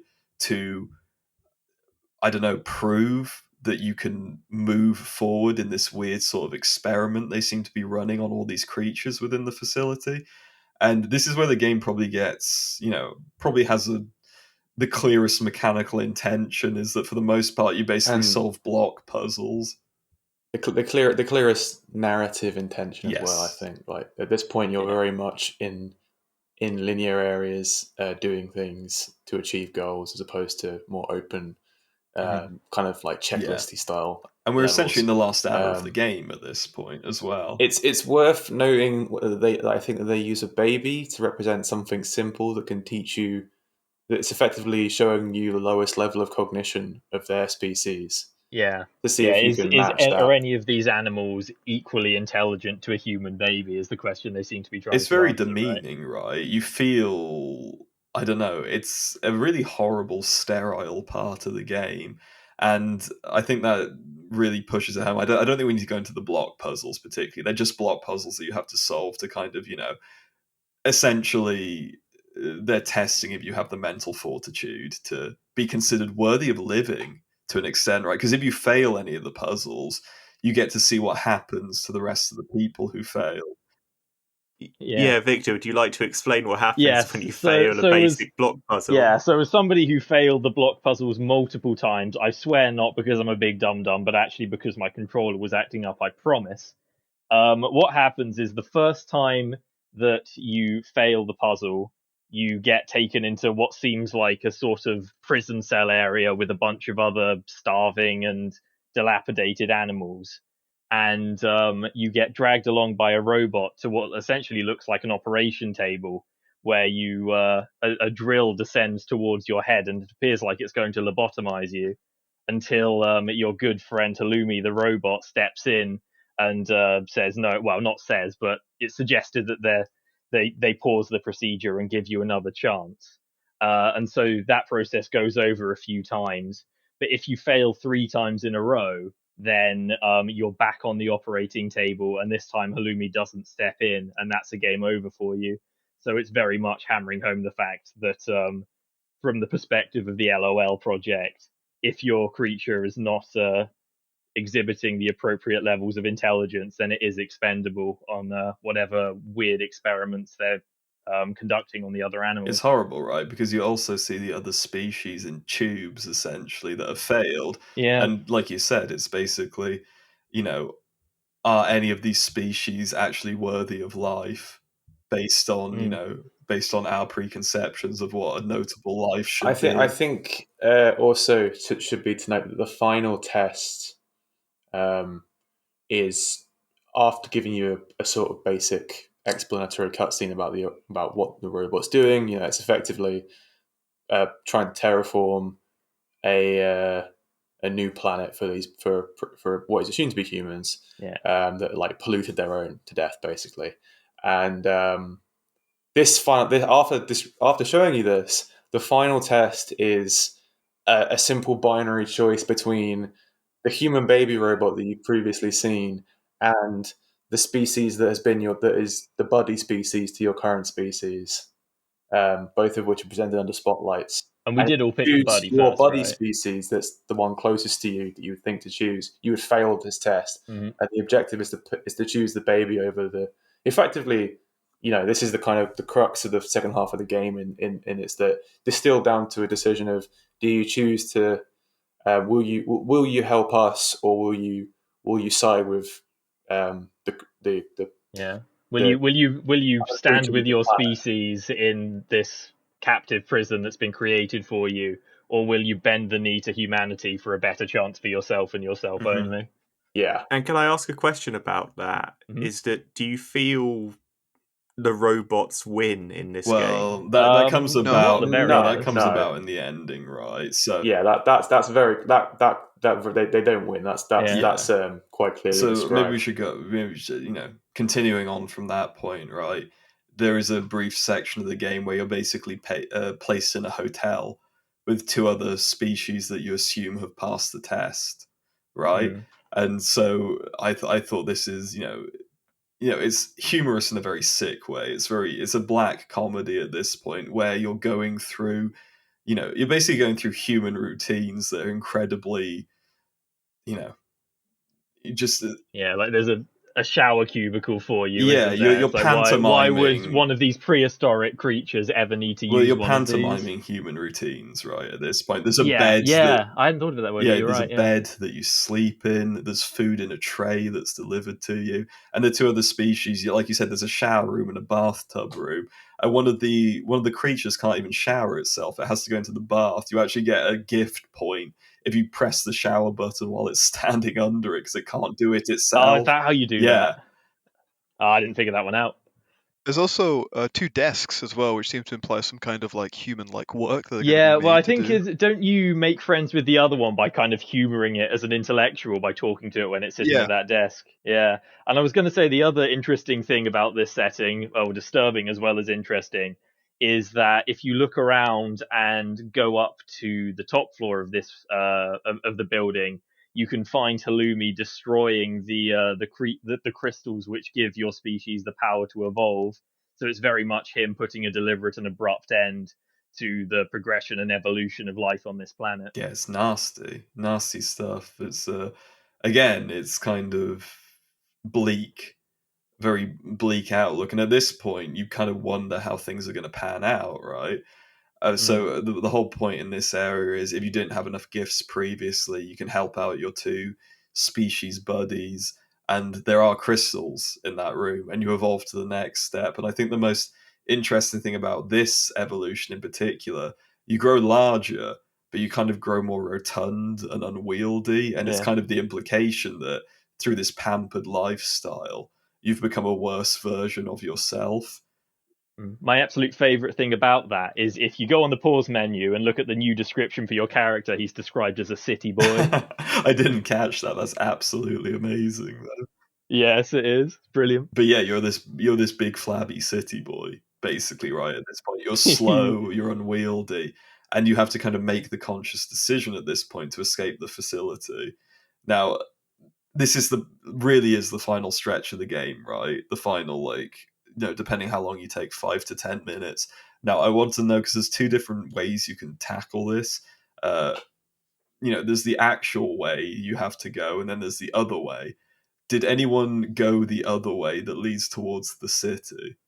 Yes, I did. Yeah, and Yeah. I suppose that again, the whole black humor there, the black comedy is that you will die if you aim for the Yeah. city. You will get a cutscene showing you a city, making you think you're on the right path, but you will never have Yeah. enough But you'll never energy. be able to reach You'll it. never have enough energy Yeah. or enough food resources to actually make it that far, and you'll die every time. So what you have to I think do you die, or does Halloumi come he and grab you does. and take Yeah, you that's a back? good point. He Yeah. does. He drags you back. But yeah, it's the same result. It's Yeah. hopeless. And then you realize that if you go in the opposite direction, you kind of come to a more hostile area that hasn't been terraformed yet, necessarily. And this is probably, to be fair, it's the last part of the game, so I suppose they wanted to introduce some sort of challenge to it. This is arguably one of the most frustrating part of the game, in which you're expected to cross a desert and avoid an insta-kill kind of desert anglerfish. All while making sure that you're moving efficiently enough to not run out of, or not to deplete your hunger It's gauge and die of very starvation. just about enough to last your entire Yeah, hunger good. Yeah, bar. But which I think has a if you good sort don't of root effect on you appropriately, mentally, but it's still not particularly fun if you do fall a touch short and have to No, try because the only again. thing you can eat at this point are on little islands within the desert. There's like three little eggs that barely. Oh, I didn't even Yeah, see those. I was entirely running off the food that they feed you in your little bedroom back no, at well, the you can grab base. these little eggs on the way from the desert, but they barely do anything. In fact, you do Right. wonder if they're actually worth the time to go off the beaten track to Mm, eat. But then essentially you reach a gate that says nothing. There's a little halloumi sign on it that says nothing beyond this point, right? But you free a little monkey fella who's trapped in the fence, who then, this is kind of your last hurrah, right? His last, yeah, I think it's a yeah, fantastic his moment. last gift to you is teaching you, the evolutionary aspect of climbing and allowing you to scale the fence, and at this point you find your little species buddy, right, as you name them, Yeah. Ben, and you, Yeah, and before we move beyond that, can I just say I thought it was a fucking fantastic touch how, as you're climbing the fence, the beginning notes of the final climactic song to accompany your death march play in tune with each kind of sort of rung you climb up the fence. I thought it was really, really dramatically Yeah, effective. beautiful, and I think that's the sound is an important thing that also denotes that movement towards the last kind of third of the game. You're so used to being talking about being in the facility. You're so used to hearing your footsteps on earth, on natural organic soil, and it's very stark contrast to hear them clank on kind of these metallic floors. And yeah, like you said, kind of climbing that fence and beginning the death march is a good way to put it, because as you kind of continue your escape, you evolve one more time, right, into a much faster, more, I suppose, a more human form as well, right? The next Yeah, evolution well, is more yeah, of a you become sort primate. of a primate, don't you? Yeah. Yeah, and your little buddy evolves as well, and both of you kind of continue up through this mountainous region. All the while, the weather is getting worse and worse, right? And it's cutting back to scenes, and this is the climactic portion of the game. It's cutting back to scenes of Halloumi desperately trying to work through what is essentially some sort of natural disaster, right? Rock faces are splitting, there's howling winds, pouring rain, and he's trying desperately to continue the work of the LOL program, kind of in tandem with you trying to escape the LOL program. And it's very dramatic and I don't know, quite scary because you don't know what's going to happen, right? Yeah. You have no idea how this thing is going to end. Yeah, I don't know about the rest of you, but at that point I was on the final sliver of my hunger meter, and I was really wondering Yeah, I if I think was going to everyone make it, is. and I was also really Yeah. wondering if I was even meant to make it, or if it was a game with a sort of permanent bad end where you just starved to death on that march and then never picked it up. And I suppose, luckily for us, the game actually ends on a much more positive note, It right? does. So yeah, basically the LOL program is essentially destroyed by this natural disaster. You see all the screens flash up and move from Yeah. green to humans, for red to humans. This is probably Mm. something they didn't expect. That maybe this planet Yeah, is it seems very much a disaster of humanity, or at least of Halloumi's own doing, where they're sapping some kind of resource from the Earth or from the planet, and as a result, they're destroying it and ultimately making it inhospitable for human life, if not other types of yeah, life. amazing. And yeah, you kind of weather this storm. I mean, all the LOL robots kind of crash into each other and explode at this point. And you weather the storm with your little buddy, and suddenly rays of sunshine start to peek through the clouds, right? And then you're greeted by this quite moving ending cutscene where you kind of Mm. emerge into the sunshine, and you see this beautiful unexplored land in front of you, but then. Well, I suppose it cuts to credits and there's a post-credits scene after that, right? But the idea is at this point in the game that you have actually escaped.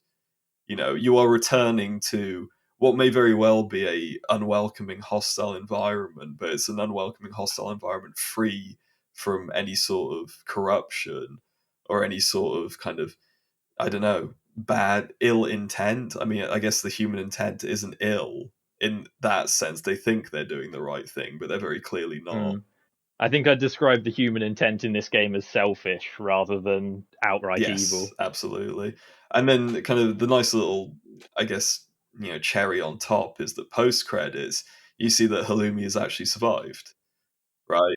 And Yeah, good for him. And he's having a grand he old is time really Yeah, poking and he's petting the realised the little value of he's life. creatures. kind of He's having he's he's lovely. freed from the shackles of the LOL program, right? And he's Mm. in some way learned to appreciate kind of the nature, the natural beauty and the natural pecking order of this planet. Because what I loved about the ending is it's kind of got that, it's almost that cliched shot of, a winged creature kind of soaring through the sky Yeah. majestically. And it's like It looked like the ending of like a Pixar or DreamWorks absolutely, and then movie. it gets eaten right by a giant creature. Yes. And it's supposed to kind of represent that, yeah, great, the planet has been returned to its natural state, but it's still hostile. It's still going to Yeah. eat you. There is still a pecking order. There is still a food chain. But better than that, Which after, yeah, better, like you're saying, better than the situation in the artificial paradise zoo that was made for where you. you're eating doo-doo all the time. Yeah, Exactly. no, it's really. I don't know what you guys thought of the ending, but I think it elevated the I material love the for my. ending. Yeah, elevated it for me Yeah, personally. it was a It solid was really good. conclusion Yeah, to I think I the feel I story. feel like the the very final moments of the ending where it suddenly turns out that, hold on, it looks as if Halloumi and the L.O.L project have completely sapped the planet of its natural resources and basically ruined everything for everyone. And then it turns out, actually, no, there's still plenty of the planet that's hospitable, but for some reason it's not hospitable for humans. That to me felt maybe a little bit saccharine and a little bit sort of maybe not totally narratively justified, but it was a nice ending, and I appreciate that. But I most especially just enjoyed the entire segment leading up to it, with the sort of hopeless march, and then the way that your final piece of or final act of kindness towards the monkey trapped in the fence is what's your saving grace. That was very well Yeah. done. Yeah, and you kind of shed the city boy persona, right? And Yes. I can't believe I'm saying this, but you return to monkey right at the end. But yeah, Oh, I suppose beautiful. that's kind of, plot wise and kind of thematically, that's kind of lack of love in a nutshell, right? I think we've taken a really nice path from beginning to end there, and we've kept it under 2 hours, which is Oh, good nice. for us. But obviously, I'm sure there's still plenty to say about this game. Is there any kind of topic that people want to move I on think to at this point? looking at the we already kind of discussed the idea of difficulty and what that means. Um, Otherwise, the only other thing I can probably cover that in my score. Actually, no, I think we're good. Oh, I'm good. Okay, okay. There is one thing we didn't explain. Halloumi's why he's Oh, here, or why the Ben robot's covered here. it briefly. He The talked about the Earth. oh, okay, They poison because themselves. Yeah, they there's the poison video they themselves show. essentially on Earth, the humans, and they're looking for other planets that are hospitable to human life, so they can migrate there. Yeah, I've Because, got. I think it would just be very funny if we talk about the deep themes and then immediately go into a 10 out of 10 Yeah. Yeah, well, I think numerical the score if numerical you want scores to are going to be jump straight to interesting it. because I think a lot like Leica, right, last month, there's so much to appreciate about this game, but people are going to be, more harsh with their scores because I think mechanically this game was a lot more obtuse than even Leica was. And, you know, it's a really hard game. Again, the scores are difficult because it's hard to quantify a game like this, but it's interesting just to kind of find out where people ranked it on a scale of personal enjoyment, right? Because as much as I respect this game, as much as I loved certain parts of it, I have very mixed feelings on it. Far more mixed than I had for Yeah. Planet Leica, I even. think it's going to be one of those games which honestly is similar to Planet Leica for me, in the sense that the time I spend reflecting on it after the fact, Yes, I will enjoy a lot more than the time I spent actually absolutely. playing This it. conversation has been very illuminating. I think when we've covered a lot, and I think we've really nailed down a lot of the interesting aspects of it. So I think with that, then, should we jump straight into scores and final thoughts? We can go in the same order we did last time, I think, maybe. I'm just going to do it in the order I see your names on the screen. But Yeah, I go guess ahead. I'll start. Again, I think I'm probably being quite generous with this score. I gave Leica a 9 out of 10, right? I stand by that very much. So with L.O.L, lack of love, I think I'm going to go with a 7 out of 10 on a personal enjoyment scale. Like I said, I really, really respect what it's doing. I think visually it's quite a sumptuous game. I think it's got so many interesting things going for it, so many interesting, deeper themes. Really, it plays with perspective and scale in really interesting ways. It's a completely auteur experience. I think mechanically, it was very difficult to get behind in certain levels, and I found myself quite frustrated with certain parts of the game. We briefly touched on the bug race and that final stretch. I think the game would have been better off like Planet Leica if it had focused on its thematic elements rather than shoehorning in slightly annoying minigame gameplay elements. I think it would have been much stronger if it just kind of, you know, the actual mechanics were more subdued and the actual thematic story elements were more present, insofar as they could be with a game without any text or conversation. But yeah, I think I'm going to go with a 7 out of 10 for this one personally. Raf, do you want to go next? Yeah, I can, and I'm gonna say I'm not rating it because I didn't finish it. That, of course, is a rating in of itself.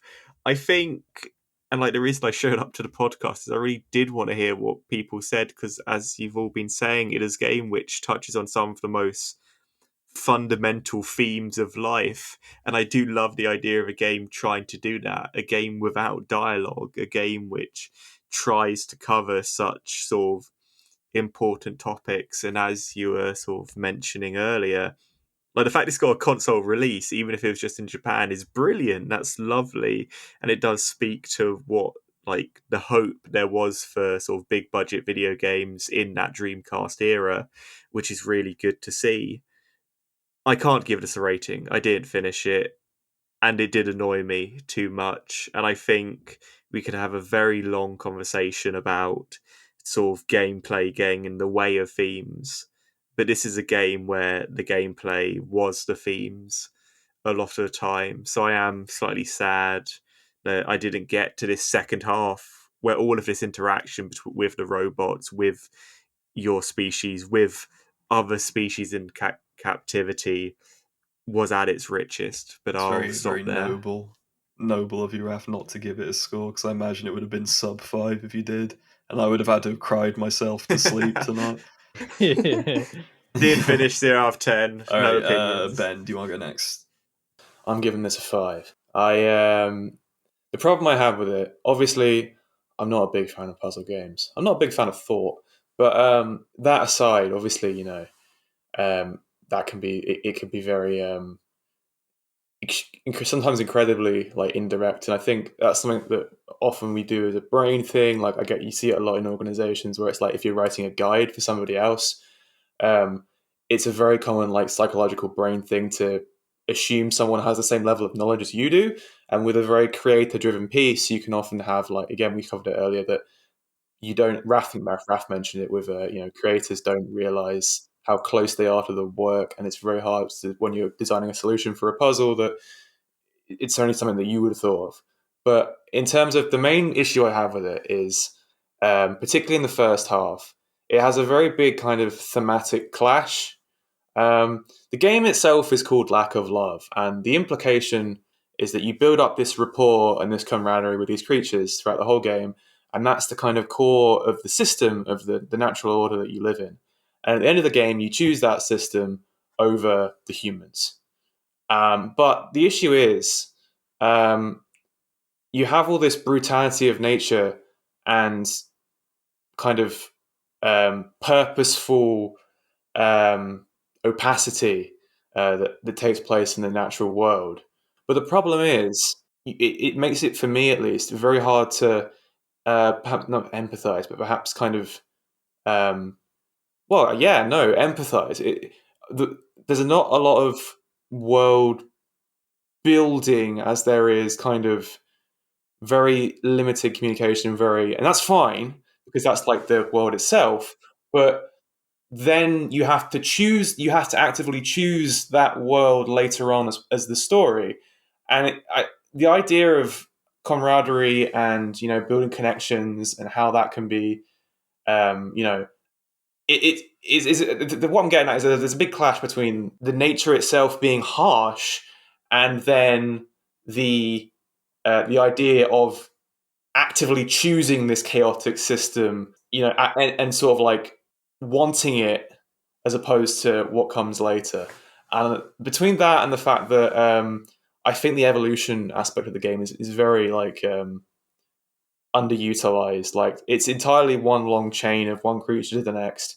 You don't see a lot of species interaction and population dynamics. I mean, that now I'm just going to start using stuff like science words, but like it's just in terms of like I mentioned earlier, all the interactions are just between you and everything else, and not necessarily. There's very little.